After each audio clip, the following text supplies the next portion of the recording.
ఈ నెల 21, 22 తేదీలో చిత్తూరు నడివీధి గంగమ్మ జాతర నిర్వహించనున్నట్టు ఆలయ వంశపారపర్యం ధర్మకర్త శ్రీకే బాబు సతమణి లావణ్య బాబు పేర్కొన్నారు. ఈ సందర్భంగా శ్రీకే బాబు నివాసంలో ఏర్పాటు చేసిన మీడియా సమావేశంలో శ్రీకే లావణ్య బాబు మాట్లాడుతూ ప్రతి సంవత్సరం చిత్తూరు నడివీధి గంగమ్మ జాతరను అంగరంగ వైభవంగా నిర్వహిస్తున్నట్లు తెలిపారు. ఇందులో భాగంగా ఈ నెల 21, 22 తేదీలో గంగమ్మ జాతరను నిర్వహించాలని జిల్లా కలెక్టర్ ఆదేశాల మేరకు ఆలయ కమిటీ నిర్ణయించినట్లు తెలిపారు. ఈ మేరకు ఈ నెల 14న జాతర చాటింపు వేయడం జరుగుతుందన్నారు. ఈ ఏడాది మే నెల 13, 14 తేదీలో జరగాల్సిన జాతర సార్వత్రిక ఎన్నికల కారణంగా ఈ నెల 21, 22వ తేదీలో జాతర నిర్వహించాలని నిర్ణయం జరిగిందని తెలిపారు. వివిధ కులాల సహకారంతో నిర్ణయించే గంగమ్మ జాతరను అంగరంగ వైభవంగా నిర్వహించడానికి అన్ని ఏర్పాట్లు చేపడుతున్నట్లు తెలిపారు. 21న మంగళవారం అమ్మవారికి తొలి పూజతో దర్శనం ప్రారంభమై 22న సాయంత్రం 6 గంటలకు అత్యంత వైభవంగా గంగమ్మ నిమజ్జన కార్యక్రమాన్ని నిర్వహిస్తామని తెలిపారు. రాయలసీమలోనే ప్రతిష్టాత్మకంగా జరిగే ఈ జాతర భక్తులు పెద్ద ఎత్తున పాల్గొని అమ్మవారి కృపకు పాత్రలు కావాలని విజ్ఞప్తి చేశారు. తరతరాలుగా వస్తున్న ఈ జాతర రాయలసీమ ప్రాంతంలో అత్యంత ప్రతిష్టాత్మకంగా ఈ చిత్తూరు ప్రజలందరూ కూడా కలిసి మన పట్టణంలో జరుపుకుంటా ఉన్నాం.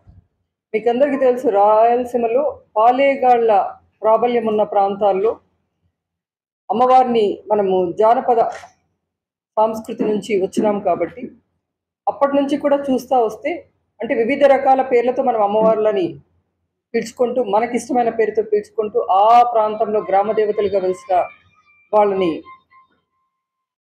వాళ్ళ ఆధ్వర్యంలో సంవత్సరానికి ఒక్కసారి మనమందరము కూడా ఎంతో సంతోషంగా జాతర జరుపుకుంటాం. జాతర ఎందుకు జరుపుకుంటారు అట్లా అంటే, సంవత్సరం పాటు మనకు అమ్మవారు సహాయ సహకారాలు అందించారు. ఒక కృతజ్ఞత భావంతో ప్రజలందరూ కూడా అన్ని కులాల వాళ్ళు, అన్ని మతాల వాళ్ళు కూడా ఈ ప్రాంతంలో ఎస్పెషలీ మన ఊర్లో కలిసి జాతర నిర్వహిస్తున్నాం.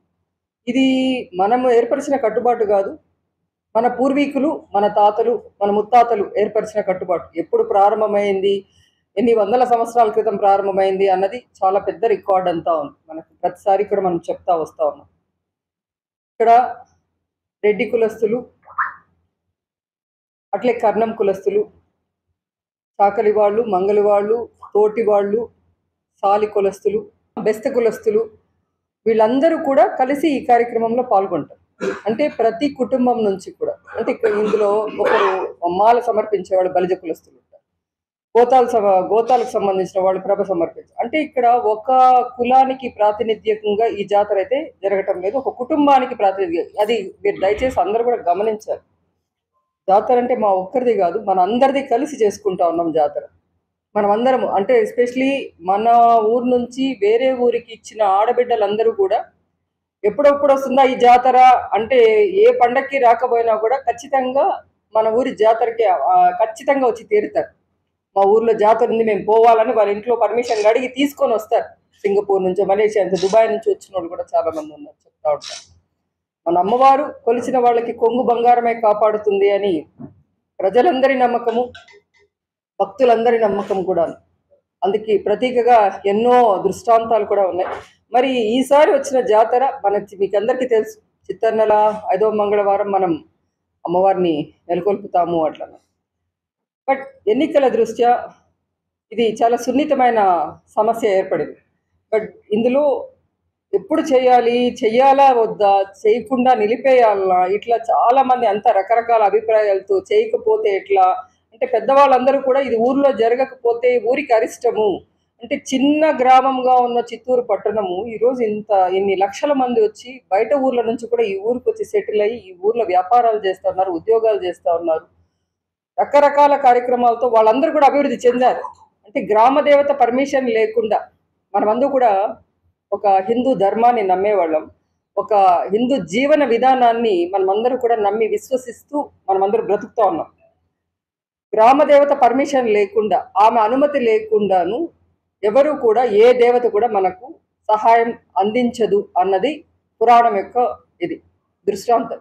అందులో భాగంగానే సంవత్సరానికి ఒకసారి మన కృతజ్ఞత భావంతో అమ్మవారిని మనకిష్టమైన రీతిలో మనం కొలుచుకుంటా ఉన్నాం.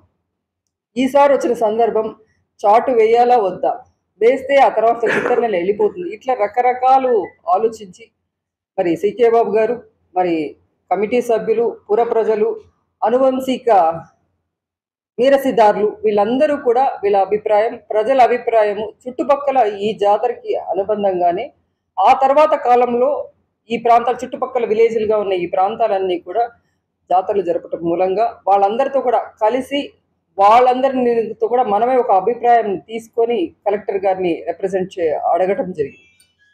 కలెక్టర్ గారికి కూడా సమస్యని చాలా విపులంగా మనం వివరించడం జరిగింది. కలెక్టర్ గారికి నిజంగా చాలా చాలా ధన్యవాదాలు చెప్పాలా. ఎందుకంటే ఆయన సమస్యని చాలా ఈజీగా అంటే ఎట్లా మీరు వితౌట్ ఫోర్స్ ఇస్తాము, మీరు ఎట్లా చేయగలుగుతారు అని. నిజమే, మేము అక్కడికి వస్తాము, పూజ చేస్తాము, ఇంటికి వచ్చేస్తాము. ఆ తర్వాత కొన్ని లక్షల మంది వస్తారు. ఎవరు ఆర్గనైజ్ చేయగలుగుతారు చెప్పండి? అసలు ఎవరు కూడా మేనేజ్ చేయలేరు అన్ని లక్షల మంది వచ్చినప్పుడు. ఒకవేళ లా అండ్ ఆర్డర్ ప్రాబ్లం ఏర్పడితే దానికి ఎవరు బాధ్యత వహిస్తారు? ఎస్పెషలీ ముందు రోజు ఎలక్షన్ జరుగుతుంది. ఎలక్షన్ కోసం ఊర్ల నుంచి వచ్చేవాళ్ళు ఉంటారు. అంతేకాకుండా జాతర కోసం వచ్చేవాళ్ళు ఇంకా ఎక్కువ మంది ఉంటారు. మరి ఎవరు అంటే వాళ్ళు చూపిన ఎగ్జాంపుల్స్ జాతర కోసం వచ్చినామని చెప్పొచ్చి రేపు ఏమన్నా ఎలక్షన్లో కూడా ఏమన్నా జరిగితే దానికి ఎవరు రెస్పాన్సిబుల్ అని మనమందరూ కూడా ఒక రెస్పాన్సిబుల్ పొజిషన్లో ఉన్నాము.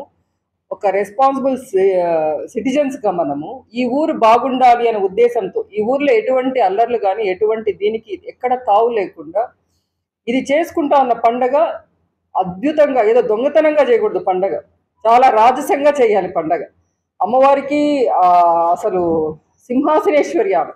మరి అట్లాంటి ఆమెకి మనం ఏదో చాటుగా పోయి చేసి వస్తాం పండగ ఇట్లా ఇట్లా అని కూడా కొంతమంది సలహా ఇచ్చినారు. అవన్నీ అలా కాకుండా సార్ కూడా చెప్పటం జరిగింది. సార్ చెప్పిన 2-3 దీన్ని కూడా సీకే బాబు గారు కూడా ఆలోచించారు. వీళ్ళతో అంతా కూడా ఆలోచించిన తర్వాత వీళ్ళందరూ ఏకాభిప్రాయంతో 14వ తేదీ చాటింపు వేస్తాం, 21, 22 జాతర చేస్తామని నిర్ణయం తీసుకోవడం జరిగింది. ఇందులో భాగంగా ఎందుకు నిన్న 7వ తేదీ మనము అపరాధ చాటింపు చేసినాము అంటే మన పెద్దవాళ్ళు ఏర్పరిచిన కట్టుబాటు, నువ్వు నేను ఒక మన హయ్యర్ అథారిటీ ఎవరో చెప్పినట్లు కాకుండా ఆ రోజు అమ్మవారు ఊరి మీదకి వస్తుంది అన్నది ప్రజలందరి విశ్వాసం. ఆ ఎల్ల దగ్గర పూజ చేయకపోతే ఇన్ని తరాలుగా వస్తున్న దీన్ని మనం బ్రేక్ చేయకూడదు అని అక్కడ పోయి మేము అమ్మవారికి అపరాధం చెప్పాం. అమ్మ అంటే సంస్కృతంలో ఒక శ్లోకం ఉంది, అపరాధ సహస్రాన్ని క్రియంతే హర్నిశమ్మయ దాసాయ మితిమామత క్షమస్వ పరమేశ్వరి. ఎన్నో తప్పులు చేసింటాం, అందులో ఇది ఒక తప్పు. నీ చాటింపు కార్యక్రమం మేము ఈరోజు వేయలేకపోతున్నాం, పూజ మాత్రమే చేస్తా ఉన్నాం. నిన్ను గరిగే రూపంలో ఎల్ల దగ్గర పూజ చేసి తీసుకురావాల్సింది మేము తీసుకురాకుండా ఇక్కడ పూజ చేసి అక్కడ అఖండం అక్కడి నుంచి తీసుకొచ్చి మనము పొన్నెమ్మ గుడిలో పెట్టాం. అక్కడ ప్లస్ నడివీధిలో ఎక్కడైతే జాతర నిర్వహిస్తూ వస్తున్నామో అమ్మవారిని నెలకొల్పుతాము అక్కడ కూడా ఆ రోజే మనము అఖండాన్ని ప్రతిష్ఠించడం. అంటే నా ఉద్దేశం, అంటే మా అందరి ఉద్దేశం, నా అంటే నేను ఒక్కదాన్ని కాదు, ఇక్కడ ఉన్న అందరి ఉద్దేశం, మనం అమ్మవారు ఖచ్చితంగా ఊర్లోకి వచ్చింది అన్నది మా భావన. ఖచ్చితంగా ఆమె 22వ తేదీ వరకు ఉండి తీరాల్సిందే. ఎందుకంటే భక్తుల విశ్వాసానికి, భక్తుల యొక్క ప్రేమకు ఆమె కట్టుబడి ఉండాల్సిందే. మనం ఏం పూజ చేస్తామో మీరందరూ కూడా అక్కడ వీడియోస్ చూసి ఉంటారు. అంటే అతి కొద్ది మందికి మాత్రమే అక్కడ వెళ్ళటం జరిగింది. అంటే అందరూ వస్తే అది ఇబ్బంది వస్తుందని కలెక్టర్ గారు కూడా చెప్పడం జరిగింది. ఆయన చెప్పిన సూచన మేరకు కూడా ఎస్పెషల్లీ సీకే బాబు గారు కూడా ఎక్కడ కూడా శాంతి భద్రతలకు విఘాతం కలగకూడదు, మనమందరూ కూడా లాకు కట్టుబడి ఉండాలి అని చెప్పిన దృష్టితో మేమందరూ కూడా అతి కొద్ది మందే వెళ్ళి ఆ కార్యక్రమాన్ని నిర్వహించడం. అక్కడ అన్నీ చేసినాం, ఎట్లా చేస్తామో చాటు కార్యక్రమం అప్పుడు అలాగే చేస్తాం. గరిగ ఊరేగింపు అవి చేయకుండా అమ్మవారికి, అమ్మ మేము చేసిన తప్పుల్లో ఇది కూడా ఒక తప్పుగా మన్నించి నువ్వు ఖచ్చితంగా ఊర్లోకి వచ్చి నువ్వు ఈ కార్యక్రమాన్ని మమ్మల్ని అందరినీ కూడా ఆశీర్వదించాలని కోరుకుంటూ మేమందరం కూడా అదే విధంగా అక్కడ పూజ చేయటం జరిగింది. వాళ్ళు చెప్పటం కూడా తోటి వాళ్ళు కావచ్చు, పలకల వాళ్ళందరూ కూడా అక్కడ మేము ఇదే మాట చెప్పే పూజ కార్యక్రమం ప్రారంభించినాం. మీకు అందరికీ దృష్టాంతం చూసే ఉంటారు. మనం చేసిన కార్యక్రమం రథం ఏ రోజైతే కదిలిందో ఆ రోజు 2 వానలు ఊరంతా ముంచెత్తింది. చాటింపు వేయాల్సిన రోజు మనం పూజ చేసి వచ్చినాం, అమ్మవారు మన కోరికను మన్నించింది అనే దానికి ఒకే ఒక దృష్టాంతం. పూజ చేసి వచ్చిన ఒక 1 అవర్ అంతా విపరీతమైన వర్షం. అంటే ఇక్కడున్న ప్రజల విశ్వాసం, మనందరి విశ్వాసం, మనం ఈ ఊర్లో పుట్టి పెరిగినాం. అమ్మవారు ఊర్లోకి వస్తా ఉంది అంటే ఊరు చల్లబరిచి వస్తుంది అని అన్నది. సో అమ్మవారు మనల్ని అనుగ్రహించింది అనే దానికి ఇంతకంటే మంచి నిదర్శనం ఇంకేమీ లేదు. ఇక్కడ ఎటువంటి కార్యక్రమం ఉన్నా కూడాను అంటే వాళ్ళు వచ్చి పూజా కార్యక్రమాలకు సంబంధించిన సామాన్లు తీసుకురావటం కానివ్వండి, అక్కడ ఏర్పాట్లు చూడటం కానివ్వండి, వాళ్ళకి కావాల్సినవన్నీ కూడా అక్కడ పందిర్లు వేసేటప్పుడు అక్కడ ఆర్గనైజ్ చేయటం కానీ ఇవన్నీ కూడా సేవనే. అంటే డబ్బు పెట్టేసో ఇంకోటో ఇచ్చేస్తే అయిపోయింది ఈ జాతర అంటే క్వశ్చనే లేదు. సమిష్టిగా ఇన్ని వందల మంది ఆ రోజు కష్టపడతా ఉన్నాం కాబట్టి ఆ జాతర అంత దిగ్విజయంగా పూర్తవుతా ఉంది. మరి దీనికంతా కూడా నిజంగా చిత్తూరు పుర ప్రజలు, మన భక్తులు, అమ్మవారి భక్తులు అందరూ కూడా చాలా కోఆపరేట్ చేస్తూ ఉన్నారు. సో మీ అందరి ఆశీస్సులతో 14వ తేదీ అమ్మవారిని చాటింపు వేసి సగర్వంగా అమ్మవారిని అక్కడి నుంచి తీసుకొస్తాం. ఆల్రెడీ ఆమె ఎంటర్ అయిపోయింది, ఊర్లోకి ఎంటర్ అయిపోయింది. సో ఖచ్చితంగా మీరందరూ కూడా చాటింపు రోజు నుంచి దేవి నిమజ్జనం బయలుదేరేంత వరకు మీ ఇంట్లో ప్రతిరోజు అఖండం వెలిగేటట్టు చూసుకోండి. అందరూ కూడా పొంగళ్ళు పెట్టండి.